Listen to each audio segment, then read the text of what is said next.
Olá! Hoje o nosso tema é absolutamente fundamental na prática clínica, as dislipidemias. Elas são, de certa forma, o motor silencioso por trás da doença cardiovascular, que, como sabemos, é a principal causa de morte no mundo. Vamos juntos entender como as gorduras viajam pelo nosso corpo, por que elas se tornam perigosas e, o mais importante de tudo, como nós podemos intervir para mudar esse cenário. O nosso roteiro de hoje está bem definido. Primeiro, vamos entender esse tal de inimigo silencioso. Depois, como é que as gorduras viajam pelo corpo. Em seguida, como calcular o risco e definir as metas. Aí, a gente entra no nosso arsenal terapêutico e, para fechar, alguns pontos-chave e casos especiais. Vamos lá? E a gente já começa com a pergunta que norteia toda a nossa conversa. Como é que uma condição tão letal pode se desenvolver de forma silenciosa por décadas? É exatamente por isso que entender e rastrear esse problema é tão, mas tão importante. O ponto de partida é bem claro. As doenças cardiovasculares são a principal causa de morte. E no coração desse problema está a aterosclerose, um processo inflamatório crônico. As alterações nos lipídios, ou seja, nas gorduras do sangue, são dos gatilhos mais potentes para o desenvolvimento e, claro, a progressão dessa doença. Bom, para a gente poder combater um inimigo, a gente precisa conhecer ele, certo? Então a pergunta é: como é que as gorduras, que não se misturam com água, conseguem viajar pelo nosso plasma, que é basicamente aquoso? É uma logística, olha, fascinante e bem complexa. Antes de qualquer coisa, é fundamental entender uma coisa. Os lipídios não são vilões por natureza. Pelo contrário, o colesterol, por exemplo, é vital. Ele está na formação de membranas celulares, de hormônios, de vitamina D. Os triglicerídeos são nossa reserva de energia. O problema nunca é a existência deles, mas sim o desequilíbrio, o excesso. E para eles viajarem pelo sangue, eles precisam de veículos, as lipoproteínas. Agora, o que é realmente interessante de ver aqui é como tudo isso se conecta. A via exógena é a que traz a gordura da nossa dieta, na forma de quilomicrons. O fígado processa isso e dá início à via endógena, liberando o VLDL, que no caminho se transforma em IDL e, finalmente, no famoso LDL, que vai entregar colesterol para os tecidos. Tá. Mas e o excesso? Aí entra o HDL, o chamado colesterol bom, que faz o transporte reverso, ou seja, ele tira o colesterol da periferia e leva de volta para o fígado. É como se fosse um sistema de entrega e coleta, sabe? E o que acontece quando esse sistema de transporte falha? Quando tem muito LDL, muita entrega e pouco HDL, pouca coleta, o resultado é exatamente este que vemos na imagem, a formação da placa de ateroma. Ela tem uma capa fibrosa por fora e um núcleo necrótico que é cheio de lipídios e restos celulares por dentro. É aqui que o perigo mora. O processo todo é uma cascata inflamatória.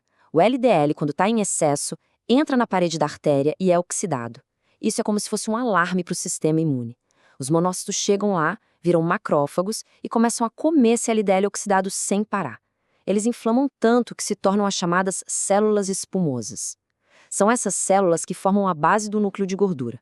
Por cima, uma capa fibrosa tenta conter tudo aquilo.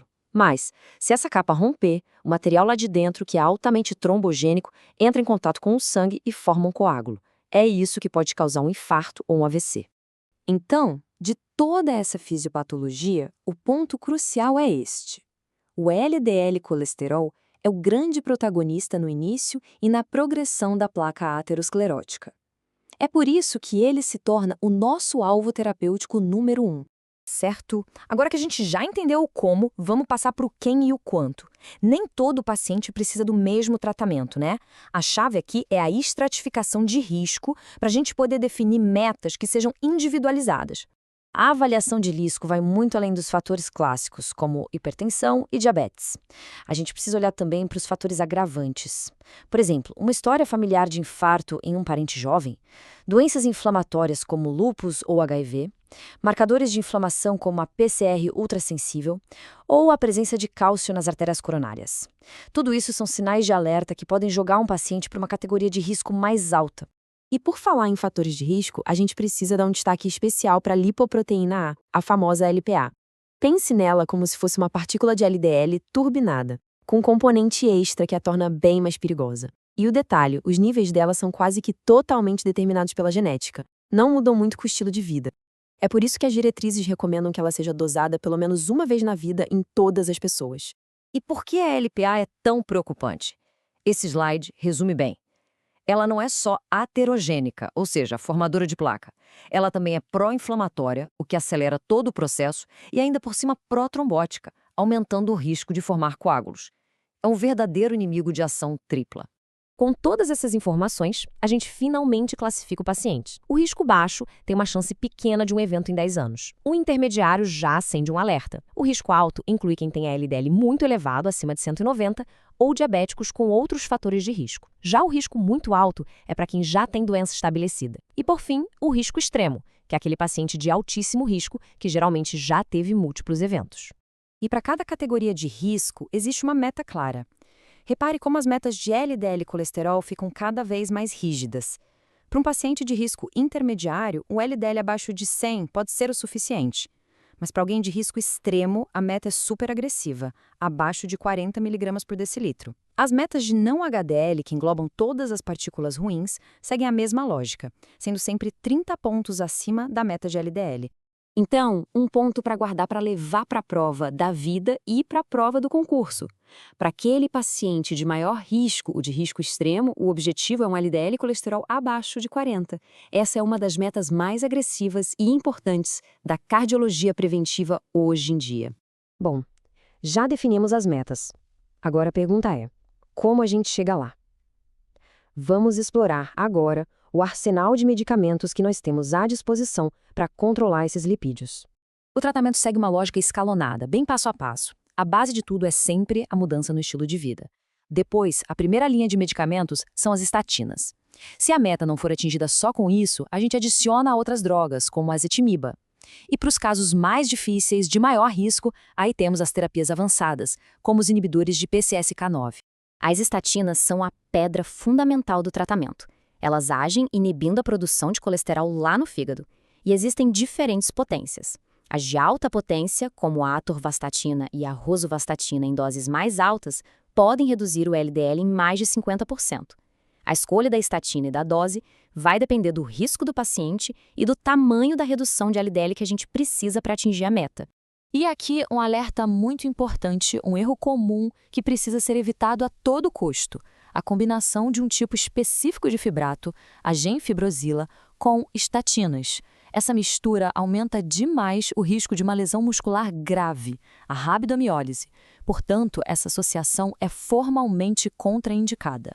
Quando as estatinas sozinhas não são suficientes, temos outras cartas na manga. A ezetimiba, por exemplo, reduz a absorção de colesterol no intestino.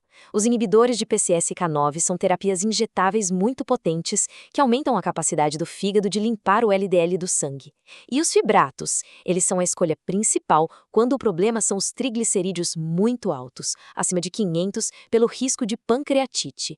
E agora, vamos para a nossa reta final, abordando alguns cenários clínicos bem específicos que exigem uma atenção especial. Afinal, a gente sabe que a medicina nunca é uma receita de bolo, né? Este slide resume pontos cruciais. Olha só, em gestantes, onde as estatinas geralmente são evitadas, a colestiramina é uma opção mais segura porque não tem absorção sistêmica. Em pacientes com HIV usando inibidores de protease, devemos preferir estatinas com menor risco de interação, como a pitavastatina. E um ponto muito importante, em pacientes com doença renal terminal que já estão em diálise, os estudos não mostraram benefício em iniciar o tratamento com estatinas para eles. E assim a gente fecha essa nossa análise. Nós vimos a jornada dos lipídios, a formação da placa, como calcular o risco e quais são as ferramentas para combater esse problema. Conhecer a ciência é a base de tudo, mas a verdadeira arte está na aplicação individualizada. E a pergunta que fica é, depois de hoje, qual fator de risco, talvez um que antes passava despercebido, vai receber uma nova atenção na próxima avaliação de um paciente?